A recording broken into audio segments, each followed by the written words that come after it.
کیا خوب کہا ہے کہ اگر کوئی اپنا ساتھ چھوڑ گیا ہے اور تم تکلیف برداشت نہیں کر پا رہے ہو، اگر تم راتوں کو رو رہے ہو اور بنا سوئے دن گزار رہے ہو، اگر تمہیں لگتا ہے کہ اب سب کچھ ختم ہو گیا ہے، تم اس تکلیف سے کبھی پیچھا نہیں چھڑا سکو گے۔ اللہ تعالیٰ تم سے ناراض ہے، اس لیے تمہیں دکھ میں ڈال رہا ہے۔ اللہ نے تمہیں اکیلا چھوڑ دیا ہے، وہ تمہاری بات نہیں سنتا، تمہیں جواب نہیں دیتا۔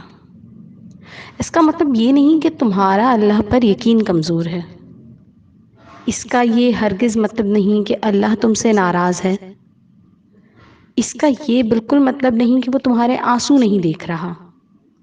اس کا یہ مطلب نہیں ہے کہ اس کی مصلحت پر تمہیں بھروسہ نہیں ہے۔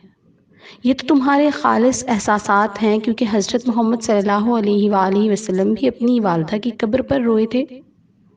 جب حضور پاک کا بیٹا دنیا فانی سے رخصت ہوا، تب آپ بھی غمگین ہوئے تھے۔ حضرت یعقوب نے اپنے بیٹے کی جدائی میں کئی ماہ و سال گزار دیے، اور دکھ سے رو رو کر ان کی آنکھوں کی بینائی چلی گئی۔ حضرت زکریا کو بیٹے کی خواہش نے افسردہ کیا۔